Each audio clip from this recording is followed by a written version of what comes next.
Ave María Purísima, sin pecado concebida. A los fieles católicos de nuestro Señor Jesucristo, paz y bien en el Señor. Pues bien, hoy, mis queridos hermanos, nos vamos a referir a un tema que, aunque aparentemente no tenga o no se vea de gran importancia, sin embargo la tiene y mucha. Hoy nos vamos a referir a la Tierra como centro del universo, creado por Dios. Dice la Escritura Santa: pusiste la tierra sobre sus bases para que nunca se mueva de su lugar.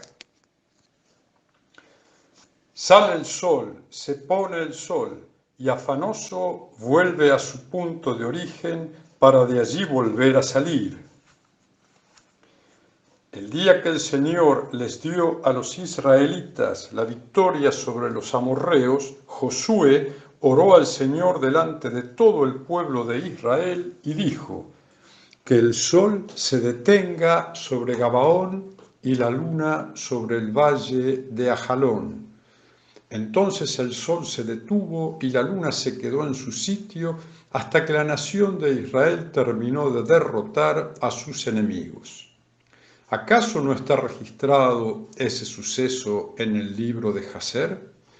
El sol se detuvo en medio del cielo y no se ocultó como en un día normal. Jamás, ni antes ni después, hubo un día como ese, cuando el Señor contestó semejante oración.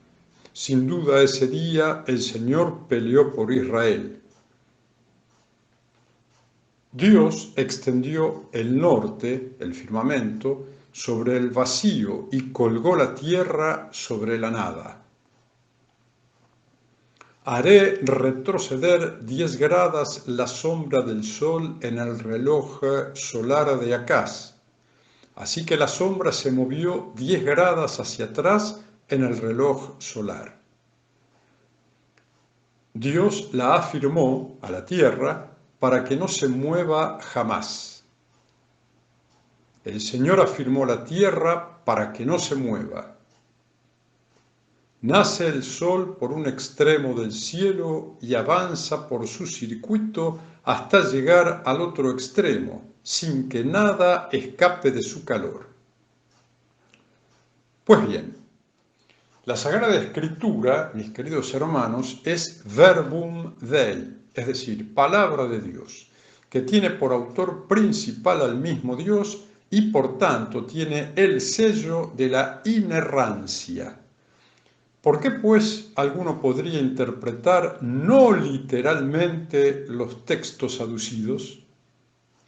No caben aquí ni metáforas ni alegorismos, porque es una verdad que constatan permanentemente nuestros sentidos, los de todos los hombres de todos los tiempos, que no pueden engañarnos con lo que perciben, y lo que ven es que el sol sale y se pone, que es lo que dice la Escritura que no puede engañarnos. La tierra, que es el tema nuestro, el de hoy, es el centro del universo creado como trono inamovible en la mente divina de Jesucristo, y todo debe girar en torno a ella como todo debe girar en torno al punto principal, la de la encarnación del Verbo, es decir, el cristocentrismo, tanto en el orden natural y físico como en el sobrenatural por la gracia. Por Cristo, primer pensamiento en la mente divina de la creación, fueron creadas todas las cosas, y la tierra como trono del Verbo encarnado, la cual manifiesta el atributo divino de la inmovilidad de Dios o inmutabilidad, así como todas las obras del Creador manifiestan sus perfecciones.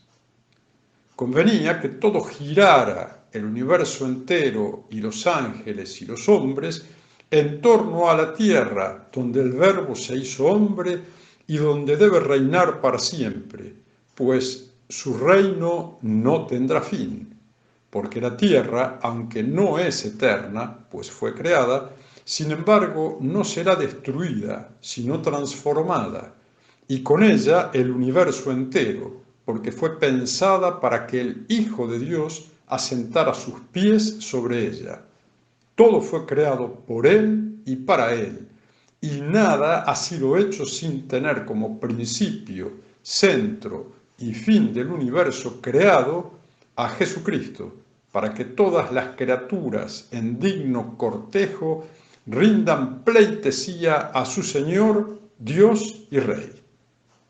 Es justo que el trono del Verbo encarnado sea inmutable, como inmutable es la voluntad de Dios manifestada en la Escritura y en lo hecho o creado para el Verbo encarnado. Ni movilidad ni evolución, todo para Jesucristo, Verbo hecho hombre, primer pensamiento ad extra, es decir, fuera de la mente divina, y centro de las obras de Dios fuera del seno trinitario. Es impensable que el trono de Jesucristo no gozara de estabilidad física y girara en torno a otra cosa que fue pensada para servir, como es el sol. No parece digno. La Sagrada Escritura, en el libro del Génesis, dice que primero fue creada la tierra y en el cuarto día el sol, para que sirviera como luminaria y marcara las estaciones, pero no para que todo girara en torno a él. La estabilidad de la Tierra inmóvil es consecuencia y efecto del cristocentrismo, desde donde se entiende sin problemas el geocentrismo y desde donde se perciben claramente las teorías contrarias de quitar del medio al Verbo encarnado: heliocentrismo, evolucionismo, naturalismo, modernismo y finalmente apostasía. La Iglesia siempre sostuvo el geocentrismo, apoyada en el sentido literal de la Escritura. Si se niega el honor a la sagrada humanidad de Jesucristo, se niega como consecuencia el geocentrismo.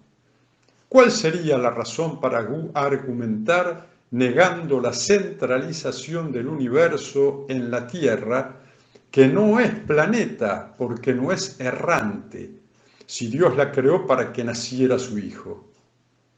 Tal vez otras razones existirían en la mente divina como futuribles maneras de la creación, pero la realidad es sólo la que hizo, y es esta, y por lo tanto es la que su mente consideró mejor, y por su voluntad quiso que así fuera, teniendo como fin la futura encarnación de su Hijo.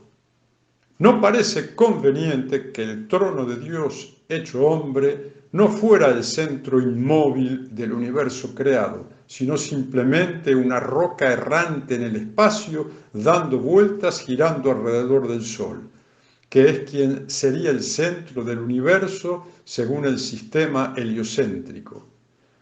Tampoco parece digno porque toda la creación canta las glorias de Dios y en toda ella se reflejan los atributos divinos, y en la inmutabilidad de la tierra, trono del Verbo encarnado, resucitado y glorificado, se refleja la inmutabilidad de sus designios y de su ser. El geocentrismo, por honor, además, que por conveniencia proclama el cristocentrismo. El geocentrismo es un corolario lógico del cristocentrismo, implícitamente revelado en la Escritura y que está más acorde con el honor y la dignidad de la sagrada humanidad del Verbo, como trono inmóvil de aquel por quien fueron creadas todas las cosas. No tiene la menor importancia que el universo creado sea más o menos dilatado. Dios creó la tierra y en ella creó al hombre, ni por casualidad ni por azar, sino con un fin previsto y querido desde toda la eternidad. Cuando Dios, en sus eternos designios, decretó hacer la creación por la encarnación, ¿por qué quiso crear unos seres racionales capaces de poseerlo eternamente, colmándolos de felicidad imperdible mediante su Verbo encarnado? Porque Adán fue creado y elevado a imagen y semejanza suya. Ningún otro modelo en la mente divina sino aquel a quien mostró a Moisés y le dijo que hiciera todo según este modelo del Verbo encarnado. Lo que sabemos es que esta es la realidad. Por tanto, la tierra ha sido creada para Jesucristo, al igual que todos los habitantes de ella, para que a través de Él tuviéramos acceso al Padre. El Verbo encarnado es siempre el primero en ser pensado en toda la obra de Dios ad extra. Es el summum opus Dei, la suma obra de Dios en la creación. No se puede concebir que el Rey, por quien fueron creadas todas las cosas que existen, las del cielo y las de la tierra, como punto central en el orden natural y en el orden sobrenatural, fuera asentado en un trono errante en el espacio y girando en torno a una estrella cuya finalidad es servir a la existencia humana. Se ve en la teoría heliocéntrica el deseo de quitar a Jesucristo de en medio. Sería el Sol el centro del universo y no el trono inmóvil del Hijo de Dios, que es la tierra, donde habitamos los únicos seres con capacidad de elevación sobrenatural, cuya dignidad es insuperable, porque fuimos creados y elevados para Dios por Jesucristo, el hombre Dios. ¿Qué importancia tiene si el universo creado tiene 10 planetas o tiene 1000? ¿Qué importancia tiene si es más o menos dilatado? Es finito, no existió siempre. Es obra de Dios y tiene un fin determinado. Toda la ciencia, en todas sus expresiones, balbucea frente a los dotes que tendrán los resucitados para conocer y recorrer el universo creado para ellos en Cristo Jesús. Nada será destruido, pero todo será transformado. Y así como por el Verbo encarnado Dios restauró el orden perdido, restituyendo al hombre la vida sobrenatural, depositada en la roca inconmovible de su reino, que es la Iglesia, así al final de los tiempos decretados en su sabiduría, la Iglesia, su reino transformado a su venida, será el germen o la levadura que transformará el universo. Cielos nuevos y tierra nueva, dicen San Pedro y San Juan, porque la Iglesia existe en el mismo decreto de predestinación de Jesucristo y nunca acabará. Y tanto la Iglesia como la tierra pregonan el atributo divino de la inmutabilidad. Dios creó solo lo que eternamente quiso crear. Lo que está revelado es lo que basta y sobra para salvarse. Y eso está expresado. Es el depósito de la fe. No existe contradicción. La Iglesia jamás ha enseñado que Marte u otra roca errante tenga más importancia que la Tierra, ni el evolucionismo de las especies, ni que exista en el espacio ninguna mente superior a la del hombre. Y esto es así porque Dios ha mostrado sus intenciones eternas al hacer la creación. La predilección divina se manifiesta hacia la tierra, la ha colocado en el centro del universo que eternamente pensó y quiso crear desde toda la eternidad, para que fuera el lugar estable donde habría de nacer su Hijo, el Verbo encarnado. Y según esta imagen creó al hombre racional elevado al orden sobrenatural, haciéndolo semejante a aquel por quien todo hombre pudiera tener acceso al Padre. Nadie va al Padre sino por mí. Es el único que tiene palabras de vida eterna. Esto es lo que sabemos por revelación y es lo que verdaderamente tiene importancia. Lo que nosotros afirmamos es por una simple razón de dignidad hacia la sagrada humanidad del Verbo, a través de la cual los bienaventurados ven la esencia divina, según aquello de que quien me ve a mí ve al Padre. No solo por inseparabilidad de esencia, pues es un solo Dios, sino que es por su humanidad inseparable del Verbo, que tuvo existencia en el seno de la Virgen Nuestra Señora, pero pensada y querida en Dios desde siempre, para manifestar en Cristo las insondables riquezas que Dios tiene reservadas, en quien los tesoros de la sabiduría y del conocimiento están todos escondidos. El misterio de su voluntad, reunirlo todo en Cristo, las cosas del cielo y las de la tierra. Y todo lo sometió bajo sus pies, y lo dio por cabeza suprema de todo a la Iglesia, la cual es su cuerpo. Ya vemos aquí la indisolubilidad que existe entre Cristo y la Iglesia.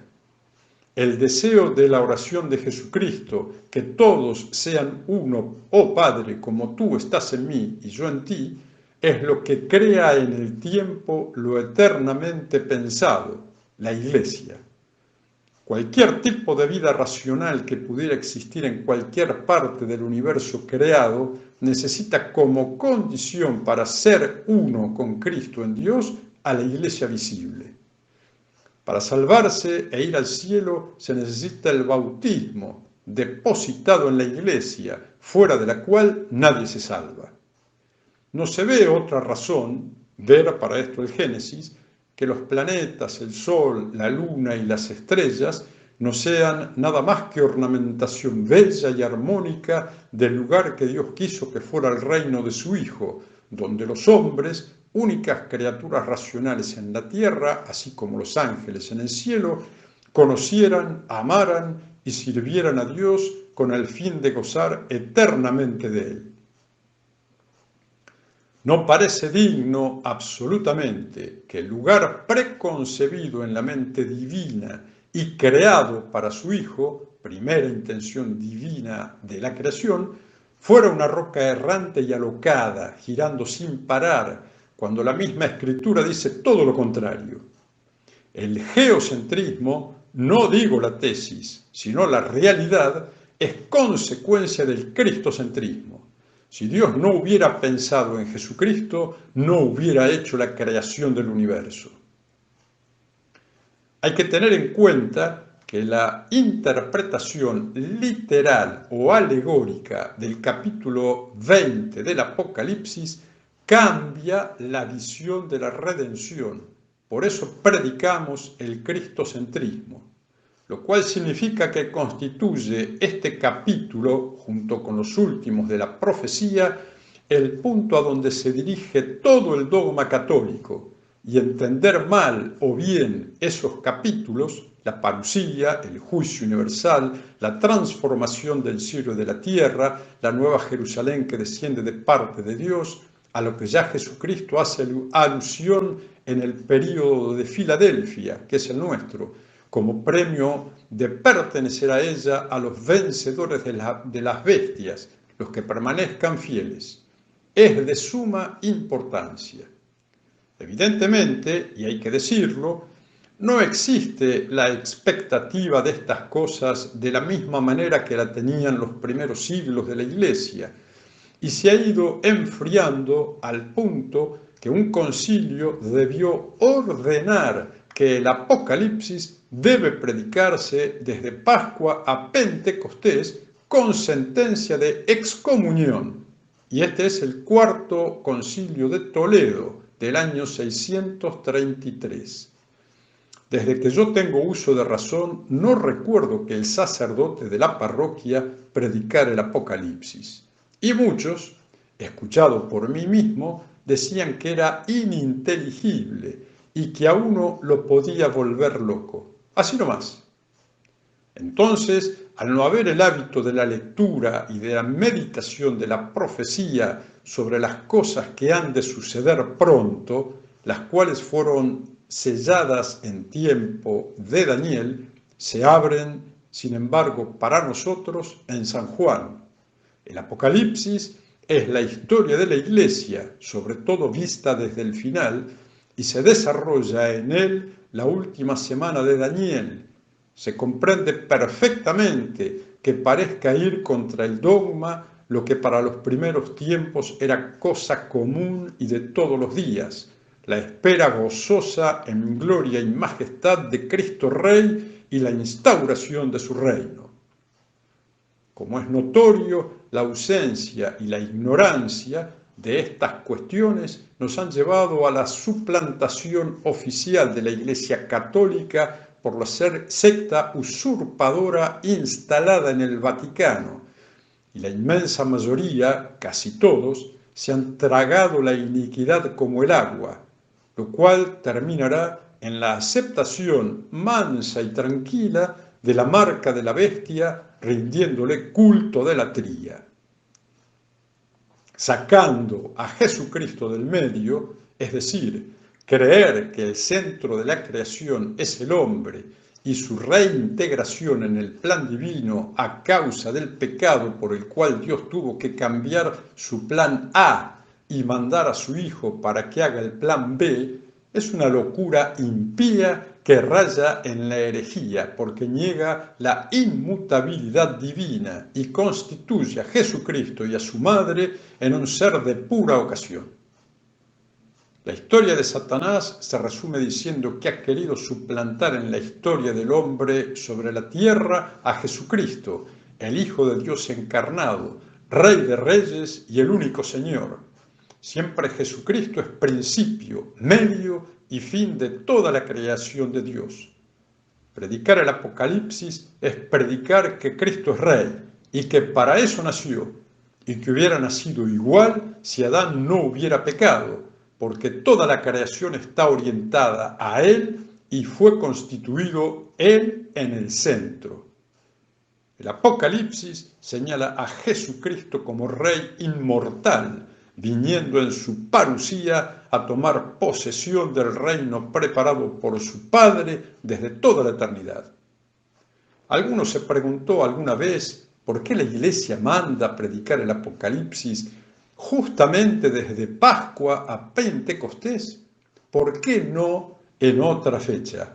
¿No es lo mismo acaso? Pues bien, en las cosas de Dios nada es por azar. Y aunque siempre y en cualquier ocasión se puede hablar, inquirir y estudiar la profecía, sin embargo, predicarla desde el púlpito es revestirla de solemne majestad. Entonces, digamos la razón del mandato. Y sucede que históricamente, luego de la resurrección de nuestro Señor, cuando se les aparece a los apóstoles, no como un fantasma, sino con su cuerpo glorificado, pero al punto que podía ser tocado. Por eso le dice a Santa María Magdalena, no me toques. Y a Santo Tomás, que no creía, le manda meter sus dedos en sus llagas y aunque sin necesidad, come con ellos pan y pescado. Todo esto atestiguado por los evangelios. Y como no había sido antes, ahora, luego de resucitado, le preguntan si es tiempo de instaurar su reino. Entonces el Señor Jesucristo les comienza a explicar las bases de su reino. Y les habrá explicado la parábola del grano de mostaza, la de la mujer que pone levadura en la masa para que se fermente, etcétera, etcétera. Y así durante 40 días, diciéndoles que vendría el Espíritu Santo a hacerles entender lo que todavía no entendían y a corroborarlos en la verdad. Quiere que San Pedro ratifique por 3 veces su amor a él y le da la plena jurisdicción de vicario sobre toda la Iglesia, la cual ya en el mismo día de Pentecostés comienza a germinar la semilla de mostaza y a fermentar la masa tan solo con el primer sermón de San Pedro. Se bautizan 3.000. Los apóstoles sabían que el reino iba a crecer indefinidamente y que no acabaría, tal como le había anunciado San Gabriel a la Inmaculada. Llegó el día de la Ascensión, 40 días después de Pascua, y los ángeles les dicen a los apóstoles que así como le vieron subir, es decir, lleno de gloria y majestad, poseedor de todo poder en el cielo y en la tierra, Señor y Rey, para estar a la diestra del Padre, de la misma manera lo verán bajar cuando su reino parezca extinguirse y el misterio de iniquidad haya llegado al colmo en medio de la gran apostasía e imperando tiránicamente el otro, el inicuo, el adversario, el anticristo. Y entonces permanentemente suenan en los oídos de los apóstoles y de los cristianos de todos los tiempos, pero sobre todo los del final: no os dejaré huérfanos. Sin acabar el primer siglo de la Iglesia, reino de Cristo en plena expansión, Jesucristo le revela a San Juan el devenir del reino y el desenlace final con los poderes de este mundo guiados por el dragón. Entonces San Juan, con palabras indescriptibles, escribe la magnificencia, la majestad y la gloria del Pantocrátor, que vuelve, como lo había prometido, a sus bodas reales con su esposa y restaure su reino transformado. No todos moriremos, sino que algunos seremos transformados para volar al encuentro de Cristo en el aire, dice San Pablo. Reino de justicia, de paz y de amor en esta misma tierra donde recibió la más grande humillación en su pasión y en su cruz. Y todos verán al que traspasaron, coronado Rey de la tierra creada para él. La transformación de su reino no es substancial, porque sigue siendo el mismo, solo que exultante de gloria y triunfal, formado por los resucitados y los transformados, sin ver la muerte, como dice San Pablo, junto con los que queden vivos a la llegada de la parusía, es decir, unos, los impíos e incrédulos e impenitentes, de los que no quedará ninguno durante el reinado de Cristo.